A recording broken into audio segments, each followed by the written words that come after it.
Hello and welcome to episode 232 of Quarkus Insights.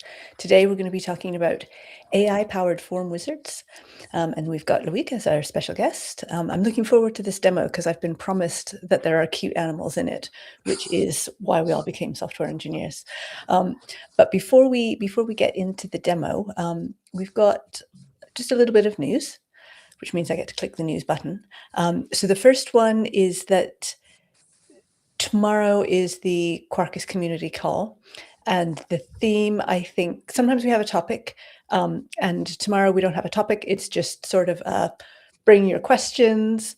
So this is a really good opportunity to come and harass the members of the Quarkus team about why your pull request hasn't been merged, or why your defect hasn't been fixed, or why they made the design decision that they did. Or you could come and say nice things, or you could just come and have a conversation. Any of that is good. And the other small piece of news is that we released the CR for 3.31 last Wednesday. And so the final release for that will be this Wednesday. And we do a release every month, so it's fairly boring that we're doing a release. But because of the holidays, we've had a longer gap for this release. So this release, I think, probably does have a bit more in it than sometimes, and we've waited a little bit longer for it than sometimes. So it's a slightly more interesting release than the usual very, very boring releases. But with that, that's probably all of the news. So we can pass over to you, Loïc. And maybe you could start by giving us a bit of an introduction to, sort of what your involvement with Quarkus is. So I have a strange story about Quarkus because I was at DevOps when it was announced a couple of years back, and I wasn't in the session. And a colleague of mine came to me to show me, oh, look, there is this new thing. And it basically told me a lot about GraalVM and really not that much about Quarkus after a few times I realized that. But at the time I wasn't impressed because I was like, okay, GraalVM, that's nice, but okay, why should I move away from Spring? And after a while I realized, okay, I want to get into this because I heard more and more about it and was like, I'm maybe going away from something I shouldn't. And so I started playing with Quarkus and I got really quickly hooked on Quarkus just because of the developer experience. Because I started, I have a database, I have everything, the dev service is there. It's really easy, it's really comfortable. The live reload is just amazing. So I was already liking the experience from a Java developer point of view. But as a consultant for my company, we tend to do full stack. So I had to build Angular frontend and things like that. And I was really tired of configuring Maven for Spring so we can have everything working properly. You have this Maven plugin, and that's really painful. And at some point, someone showed me Quinoa and was like, oh, I could try that. That would fit perfectly in my workflow. And when I realized, okay, with Quinoa, I can have my front end, my back end, everything working really nicely, I was like, why would I ever go back to anything else? Because that's so comfortable that I don't want to move away from that. And the funny part, I had a colleague that's usually more front-end stuff or C#.NET, and we had to work on a project and told him, don't worry about the backend, just install Java, and then you just start Quarkus, and don't worry about it.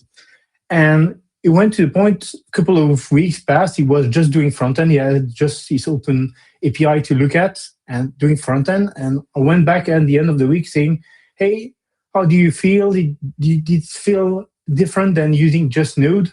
And his answers was, no, I didn't realize anything else. So I think that's the best proof that the developer experience is top-notch with Quarkus. And since then, and if with LangChain4j and everything, I think that's the perfect framework for all that. So basically, I'm in love with Quarkus, and I'm the resident fan at my company about Quarkus. I mean, yeah, I'm such a big fan of Quinoa too, just of sort of how it, like, otherwise there's so many decisions that you have to make when you're setting something up to, okay, what port do I use, and do I integrate my front end and my back end, and how do I set it up, and what do I do for my CI? And it's just all there, and you just like get the template and then you're good to go. So nice. Yeah. But I think, shall we jump into your demo? Yeah, we can start with that. So I need to be honest. This idea of using AI to fill form is not mine. Almost 2 years ago, I was at JFocus, and Liz showed this slide. And at the time, this slide, for some reason, just hit home for me because I say I'm working for Onirix, that's a consultancy company, and part of our client is public sector. So they have a lot of forms and usually not the nicest form ever. I was like, I built so much of those forms. Maybe with AI we can help it because even as the person developing those forms, I got lost. So why not use AI? Because honestly, we have form almost everywhere. When we go online, you want to subscribe to anything, you have a form. You want to change something, you have a form. And even if you go on Amazon and look for something, it's always a form somewhere. So we cannot escape these forms. And I was like, maybe we can do something because I will go a bit on a rant about forms because I built so much of them and felt so much that they are not good and people get lost in it. And usually the only image that came to mind for me when I built those crazy forms is this. Holly, I don't know if you know where is this place. Oh, is that the magic roundabout? It's not, is it? Yeah, it is. Is it? Yes. Yeah, that's the magic roundabout. And for me, some forms really feel just like that. Yeah. Because every time I look at this picture, I'm like, how am I supposed to get in? And that's what I feel with some form, like, where am I going here? It's not obvious. And hopefully it's clear for you because you're familiar with driving on the left side, but not for me. I mean, no matter what side of the road you drive on, I think the magic roundabout just doesn't make any sense. And it's a tourist attraction because it's so ridiculous. For those who don't know, the magic roundabout is a roundabout made up of roundabouts. And so what that means is that the individual roundabouts flow one way, but the overall roundabout flows the other way. So if you expect your roundabout to go sort of clockwise, you're right and you're wrong. And so then no matter what direction you drive in, basically you're going to hit another car, which seemed like a good idea in the 1960s. For some reasons. Yeah. So basically, and I tell that about forms, but even just sometimes just a feel on the form is just crazy. And I made fun of this roundabout, but in Belgium we have something that's almost as crazy as that. So that's a screen capture of the web app we use to do tax declaration. And there is 13 tabs, and that's just the part one. Normally, most people only use part one, and every tab is like 2 or 3 times what's on the screen right now. It's in German because I was doing a presentation in Germany the last time I showed that, but I think it doesn't help if it's in your right language, it doesn't help. Because that's just crazy. You try to fill this out, and most people, when they land on this website for the first time, usually they are 18, and I think their reaction is basically this. Because there is no way to say, okay, that's obvious what I'm doing here. And the fun part is you have those 13 tabs, and you don't know really what you're supposed to fill out because most of them are not required. So you have to figure out what you need to fill out. And what we try, to be honest, we try to help. We try to collect information for your employer and everything to try to fill this out for you. But honestly, even with that, you're still responsible of the data there. So you feel kind of lost. And a couple of years ago, I got a nice surprise with this form. I became a dad. And when you pay for childcare, you can declare it for your tax declaration. And during that, I was about to submit everything like, I've done a good job, and I do a last pass. And I think in the first or second tab, I see a little checkbox, and reading the label, I was like, maybe I need to tick that. It feels like the right thing to do. And so I do that. And there is a small button where you can compute the overall amount you have to pay or receive back. And basically just ticking this checkbox, I'll gain €1,000. I was like, how am I supposed to guess that because that's just a small checkbox somewhere and doesn't feel related to a lot of things. I really feel that most of those forms are really not that nice. And even when you figure out what you need to fill out, you get errors. And most of the time, the error is just invalid data or something like that. That's really not useful for a user. And if it's a date, it's even worse because if you're an international website, you have to guess the format because some do years, month, day, some say day, month, year, and then you have to figure this out. And just yesterday, my wife was doing some shopping for her daughter, and she was on the website and clicked to add something to the bag, and we get that as an error. I'm like, please. So that's not an error. That's just someone that's the happy scenario and never bother about putting the right label. So I know that looks like just UX, UI, and things that people should do, but we still see it everywhere. So I think that's not great. The one I hate is the one where you put in a phone number or something and it says, oh, you shouldn't have spaces in it. And I think, you were the one with the computer. You can remove the spaces if you don't like the spaces at any point in the processing of this. Why do you ask me, who is a human, to remove the spaces? Yeah. I had this, at some point, some client asked me that to block the copy paste for validating an email address. And I was like, please don't do that. Because you think you're trying to help the user be sure of the email address he's typing in, but you're just making him typing twice. So you have 2 times the chance to making him an error. So that's not the right solution to me. Another thing is, if you look at the form, it's written in a language, but this language is not always obvious for everybody because, okay, we can speak French, Dutch, English, whatever, but the way we use the language is not always obvious for everybody because as IT people, we know that when we chat with someone else, it's like, what this guy is trying to tell me because I don't get any of that. I understand the words, but they don't make sense together. And if I take the example of the tax declaration, you read a sentence, every word you understand it, but together it doesn't make any sense to you. And everybody is not fluent in every business case, so that's not easy. And usually it ends up with an headache or something like that because people are like, I don't get it, I don't want to do that, it's painful. And sometimes it just ended by, okay, I'm closing the browser, I'm going away, I don't want to deal with that, basically. So the question is AI able to do that? Because there is a few things that AI is great. AI loves to talk. You can spend hours talking, you can ask him 10 times the same question and he will answer happily every time. Usually people don't really like to do that, especially when it's support or things like that. AI is able to adapt the level of language. It's really something I use with AI is sometimes I don't get a concept and I'm like, okay, explain it like I'm a 12-year-old.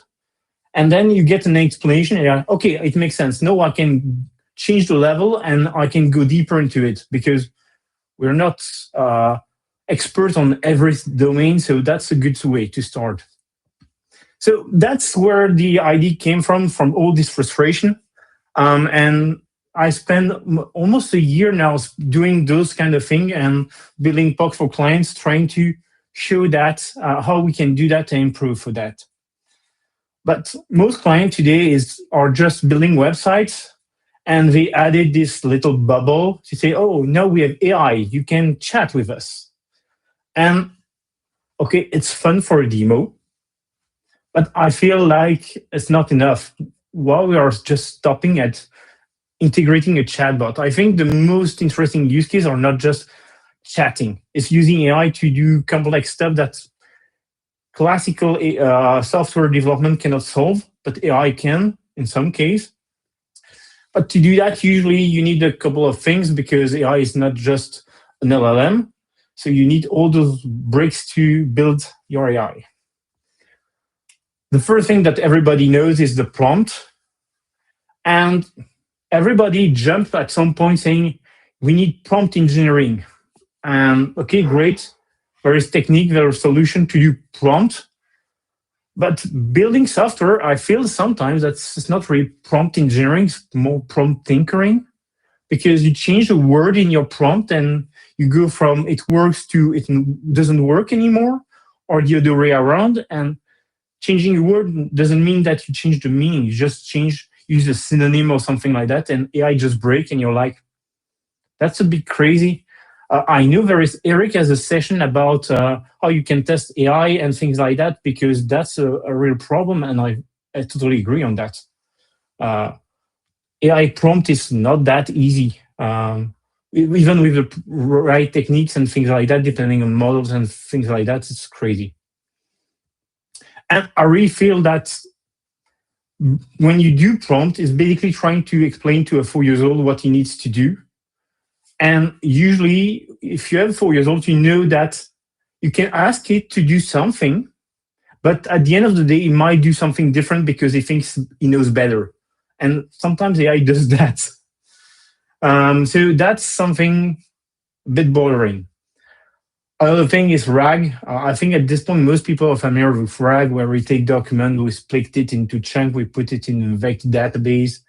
And then when the user asks a question, we try to grab some related information from that database and basically put it in the context and try to help AI figure out the best response based on all these informations. And usually we do that using some static documents or almost static data, because we go to some files or things like that. And I think that's just limiting to what we want to do, because we could definitely listen to your user, because when you try to fill out information or we chat with somebody, you learn a lot about this person usually. Without this person trying to give you all the information about it, it will give you naturally some information. So if you can listen to those questions, to this message, and just store it, you might be able at some point to help it more precisely, because you know all this information about the user. So we shouldn't use RAG just to go grab some data, some static data. We can use it from the user too. And I will already show some demo, because I feel like I'm talking and I want to show you something. So what I have here is my little demo. So I have a website where you can adopt puppies. And I basically did all that using just Quarkus and things from Quarkus, because I'm using Quinoa, I'm using EasyRag, because I don't want to build a full RAG system in this case, just for demo. I'm using also LangChain4j, and I'm using Ollama and OpenAI. And I think, yeah, it's not ready, but I already have Gemini somewhere. And I've also started using the agentic model for LangChain4j, because we will build some AI pattern basically doing that. I was talking about RAG, and when you have EasyRag, it's very easy. You just put document in a specific location, and then you let basically Quarkus provide it in every AI service for you. So that's very easy. And you can also customize it. Memory, because everybody knows about that LLM are stateless. And usually you think, yeah, of course I need memory. And by the way, Quarkus does it by default for you. So it's very nice. I was like, yeah, I don't need to worry too much about that, except if I have different user, I need to be careful about that. But when you use small models, you can have some strange surprises. Because at some point I was doing some stuff and I was like, oh, this AI service needs to return a JSON. And then the other one just needs to return pure text. And because they share the same memory, the second one was returning me JSON, because I didn't care really about memory. In fact, I needed to be way much more careful about that. So I learned it the hard way on that part, but memory is really key. And of course, we have the tools, because without the tools, either local or MCP, or AI is just generated text without being able to take any action. And when you have all that, you can start building stuff and basically assemble everything. And I started a bit more than a year ago trying to use those forms to fill it with AI.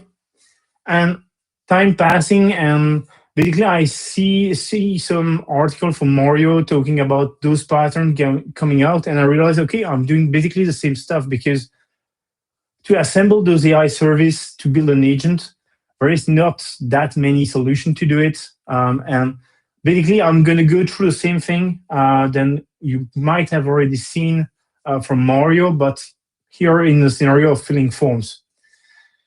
But before that, when you try to build those agents, you need to be careful, because you might get carried away because AI can do a lot of things, or you feel like it can do a lot of things. And the first thing is, don't try to build AI service that does too much. Honestly, I try to go by the same philosophy as we have on Linux, where you have small tools that you can chain or put together and build something far more greater than just trying to put everything in one. When I started trying to do those forms, I had basically a prompt where I asked an AI to do a lot of things, and the result wasn't great. And I tried to put a bigger model, because what can you do? And it wasn't great either. And then I realized maybe I just need to split it in smaller things. And if you think about it, what we do when we program and develop, we tend to take a big problem and split it in small problems that we can solve and then put it together. So it's not that different from what we used to do, just we're using a different tool here. So the first thing I want to talk about is routing. So it's a pattern that you have with AI agents. Is basically the idea of you send a message and you have an AI that will decide, is it a message about company, puppies or something, and route it to an expert. Because you don't want to ask anybody a question about a subject. Usually you don't ask your plumber about your health. We don't do that. So it's basically the same idea. But I went a bit further than that, and I will show it in the demo right now. So I will click on my little dog, because Alex told me one day, chat, the little bubble, that's really sad, and we've seen everybody everywhere. So I try to make something a bit more funny. And I will just say, I would like to get a dog, but I don't know what breed I should choose. So what's happening behind the scene here? And I chosen to just go with the new agentic Lang-Chain4j to show you, because I think it's easier in a way. So what I'm doing is I'm creating an expert agent.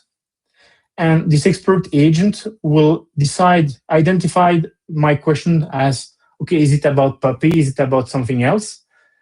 And then redirect it directly to the right expert. So here I have different experts. I have one about puppies, one about my website, Puppy Paradise, and then the last one is about adoption. And based on the category that I'm getting, it will redirect directly on the right AI service. In this case, if it's puppy, I can provide some information. And where I went a bit further than what usually we get is I have a chat message, and the answer provide, of course, a text message, but I also provide a category. And why I do that way, when I send it back to my front end, I can redirect automatically on the right page. Because it's nice to chat with something, but it would be better if I have the right content on the background and not just staying on the home page trying to chat. If I can provide some visual information to the user, I can do it also. So here you use AI to also drive your front end in a way, doing that. So that's really the first pattern, using this routing to find the right expert or do the right thing. The next one is probably the easiest for me, is chaining. So the idea is just you put AI back to AI to AI. So you get a message from it to an AI, the AI answer, and you pass it on to the next AI agent. And you can go on and go forward with that. And that's, for me, it's really easy. That's basically what we do with code, except here we have AI that's getting information. The only tricky thing is to get the proper data to exchange between those AI. So I should do is already show you what I'm going to do here. So let's say I want a large dog.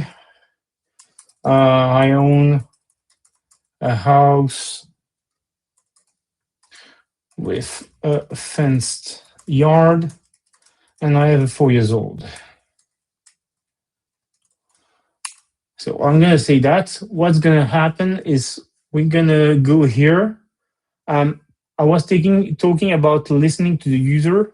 What I'm doing here is storing every question of the user in my vector database so I can use it further down the line.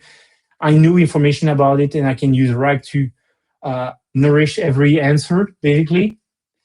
And then I've built a sequence of agent. So that's, again, the new agentic stuff. And I have a series of agents here. The first one is what I call a filler expert. And basically, this agent is going to call this AI service that's going to take the information from my current form, then the message of the user, and try to fill everything together. One thing that you need to be careful when you do that is to try to have the smallest data set you can provide it, because otherwise it's going to try to fill information that you already know about and you don't want it to touch it. You should really just focus it on what you really want him to work on and not everything else. And when I've done that, here we go. After that, what I'm going is, okay, you have filled my form basically.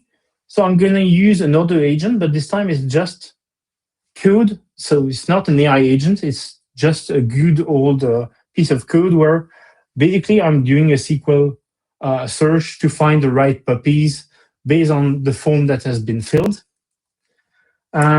And then I have what I call a guidance expert.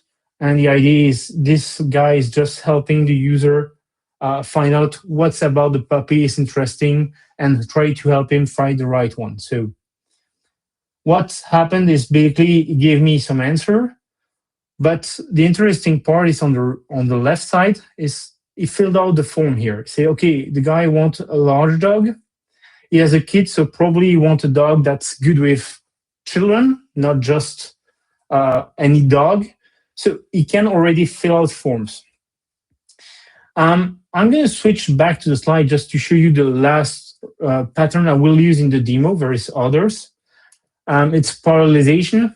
And the idea is really simple. Is you send a message, then split it to two different agents in parallel, and then collect the data back and get an answer for the user. And that's the use case. Usually I didn't have a really good use case for my form filling, and I realized that I could do that because of the new agentic API, basically. So I said I want to adopt a puppy, so let's do that. And we're going to say, I don't know where to start, so just help me, please. And I'm going to go here. So that's my agentic adoption service, and that's probably the more complex use case I've built through all my tests. So we don't really need to care about this until now. And the real sequence is happening here. So I have, again, a service to fill my form for adoption. And the tricky part when I built that was, okay, I need to validate those data, but I don't want to put every validation for the AI because how can I trust an AI to validate data, basically? It could hallucinate everything, so I don't want to trust it with that. Could be slow as well. Yeah, so that's expensive. And that's one thing you need to be careful when you use AI. Don't use it for everything. That's we want to do that because that's a new toy, but we shouldn't do that. And what I end up doing is something really simple. So I'm using just good old bin validation. So my adoption form just has a notation, and I'm just using the annotation to validate that what has been filled in the form is valid or not. And from that, I can go back here. I wanted to say, okay, I have the validation. No, I need to do something. and that's where I'm using again the sub agent, but this time not with annotation. I use it with the API. And I was really lazy because, okay, I got this list of validation error, but that's not really human readable. And that's so it's not really the best either for LLMs because they like to read text just like humans. So what I did is basically say, I have an agent that takes all the bin validation errors and convert it to human readable. So after that, I can send it to a real AI, say, please try to help one error at a time so you can guide the user through that. Because I don't want to write the proper message on everything when AI can do it for me. That's being really lazy on that my part, but that was the solution I found the easiest to implement here. Of course, if the user has filled properly the form and there is no error, then I should congratulate him, giving some information about what has been filled, and help him to validate all that. And that's where I finally find my use case for the parallel system, because I can congratulate the user and at the same time generate a summary of the data he filled out, because they don't need to depend on each other. So normally what happened is you can already see that the form has been filled with some information, because I use the information about the user, because normally it's connected, so we already have information. But earlier I say I own a house, I have a fancy yard, I have a 4 years old. And you can see that he used those information to already fill out my form without me having to do anything. Basically, I'm using what AI heard about me to fill out my form.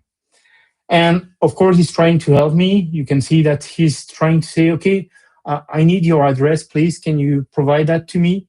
And I could chat and he will fill out the form for me all together. So he really guide me through that. We could also go and ask him a question saying, oh, I'm not sure what that field means. And then he could use RAG to answer properly to my question. So you have basically an assistant all the time to help you go through all that. Among the pattern we know and we use, there is also the loop to validate that the output of a user is okay, and we can iterate over and over until we have something that's okay to us. Then we have what some call the real agent solution, where you provide the question to an AI agent and he had to figure out what he needs to use to solve this problem. And to be honest, I try to do that, and I don't like it, and it's probably because I spend so much time doing some development and things like that, because I don't have real control on what's happening there. And usually it ends up doing not what I expected. I want something more deterministic. I know AI deterministic doesn't really go hand to hand, but when you let him find the right path, usually I don't get the best result, at least when you go full agent. I know there is also goal-oriented, I forgot the full acronym, GOAP, for agentic, and that's probably a better solution than letting just the agent figure out his path. Sort of on that subject, we've had a question from Deborah Brata about, can pipelining sub-agents in code? So how would you decide whether to do that versus just having a list of named sub-agents? I'm not sure I get the question. Good. Basically, I started by just listing, and I could show you the old piece of code because I kept it just for history and for what I'd done previously was just using plain old Java. So I was writing the full pipeline manually. Mm-hmm. And sometimes that's easier if you want, because one thing I kind of brush over is the agentic scope you need to use with the Quarkus agentic stuff. And it's sometimes harder than it seems to get properly all the information circulated between all the agents. And sometimes just writing good old code, Java code, is sometimes easier. But the agentic API is interesting when you want reusable AI service, because then you can easily combine them without having to write all the code. You just say, oh, I want to use that AI service, and that's usually easier in that case. But if you have just a specific use case and there's nothing reusable, good old Java is probably easier to understand for everybody. Yeah, makes sense. Thank you. No problem. One thing I really, of course, when we talk to agent, there is a lot of new things coming. There is ADK from Google, there was Mbabo, and of course, the one I already talked about is the one from Langchain4j. Personally, I'm still using Langchain4j. I think that's a really nice tool, and usually I get all the flexibility I want with Langchain4j and integration with Quarkus.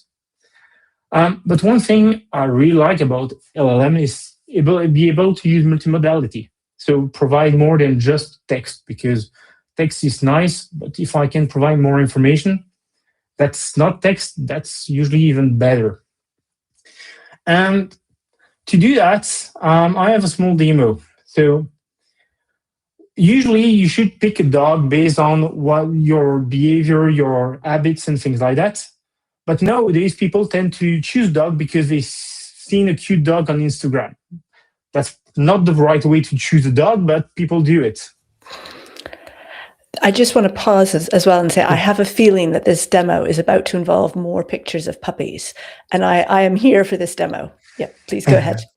So usually I use this picture of a puppy. That's my dog playing unicorn. But very recently, we got some snow in Belgium. And when we have some snow, my dog has a superpower. It can change color and become like this. So it's not black, fully black now. It's kind of white and black. So let's try to use that to find the right puppy. So let's just say I've seen this cute dog on Instagram. I want one just like it.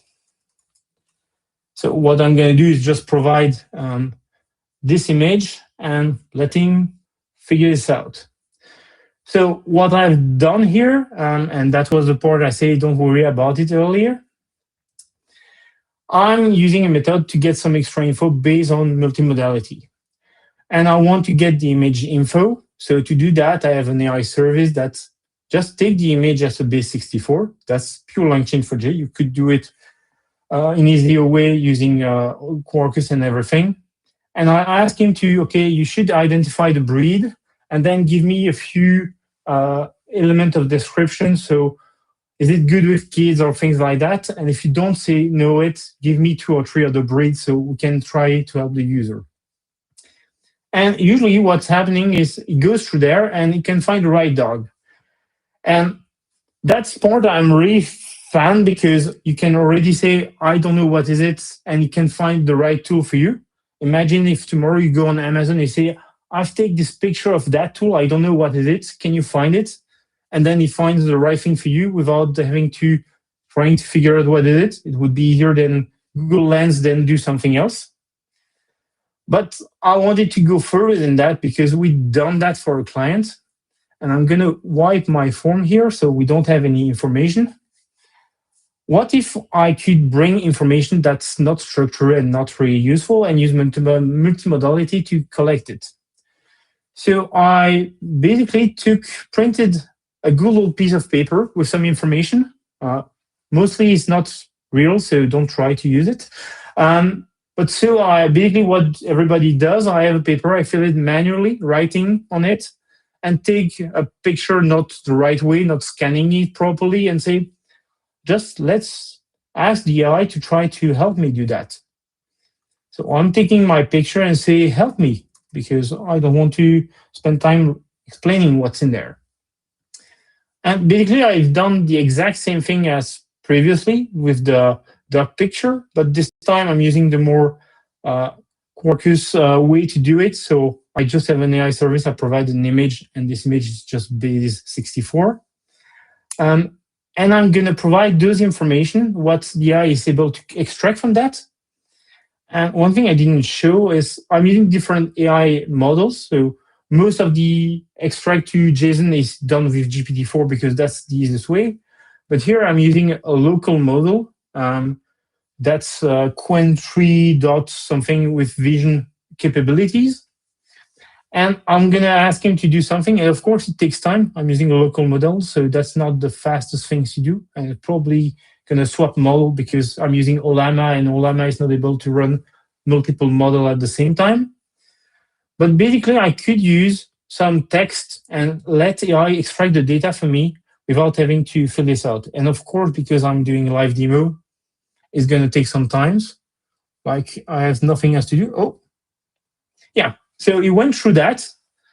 And it's not perfect. If you look at my first picture, it's not perfect in terms of data. But if you look at this, that's a good start. There is an issue here in the address, but it filled out some information based on my paper. So it did a good job, and I didn't have to write anything. I just take a picture of a document with some information and extract it. And I think that's really interesting because we have a lot of documents on our drives and things like that that tells a lot about us and could help us fill out the information. Of course, when you use AI, you shouldn't think about security and privacy because there's GDPR, there's things like that. When I was trying to extract the data from the image I took earlier, when I was using GPT-4, the funny part is it was telling me, yeah, I've redacted some field because that's private information. So apparently he wants to collect data for himself, but doesn't want to share it with you, the owner of the data. I found that quite funny. Like, that's my information, please don't redact it. Apparently he doesn't want to do that. But I really think that's this idea of using AI to fill out form is just a start because AI is really young if we compare to anything we've played with. And I think we still have to find a real scenario where it's useful, and it's probably not just doing chatbots. But I still hope for something because you have to have some dreams when you see a new technology and say, okay, I want to have AI that solves a real problem. Because honestly, I don't want to have AI that does my job. I would rather have AI doing the dishwasher. I think there is something I enjoy, the other one not that much. So please use AI for the thing I don't like, hopefully. And I really would like to be able to say, okay, I use this application and I connected my Google Drive or my local drive and say, oh, I need to subscribe or fill out this form somewhere. Can you go do that? And just it collects those information, go do the work for me and just come back saying, oh, I'm missing that information. Can you do that? Yes, of course, here are the info and let him work. And don't worry about that because I don't think filling form is the most really interesting thing to do in life. And I think in that case, things like A2A from Google, that's no open source, is very interesting because any website could have its own A2A server, then AI can chat with everybody. And that's probably a solution for us to don't worry too much about that and let AI do the thing we don't want. If anybody, because I'm at the end of the presentation, is interesting, the code is on GitHub. There is basically all the thing I tried and got lost into it there. So there is still the old code without the agentic from LangChain4j, and there is the new one. And I'm still working because basically this project is my sandbox to try anything AI because at least I know what's in there and there is a lot of use cases, so I can try it. And of course, there is the slide here. Yeah, I mean, I think that's such a good observation about the forms. And I remember like 10 years ago when we first started having these technologies, everybody used them for chatbots. And it still seems to be that we're just getting like more smarter chatbots that are more verbose. And you're right, it's not like we don't necessarily want more chatbots. We don't even want chatbots at all. What we want is that when we do our insurance renewal for our car, we don't have to give it our life's history every single time. Yeah, that's problem for me. Every time you go contact something and you explain the problem and they say, oh, we're going to forward you to that guy and you need to re-explain everything again. I'm like, why? I just done that, please. And I think AI can do that because we can collect data and provide everything in a structured way and in an easy way for anybody to use it. And of course, that's where it sort of starts to get into the privacy concerns again, which is why we have to enter the car information every year, is because it hasn't saved it from last year because it's...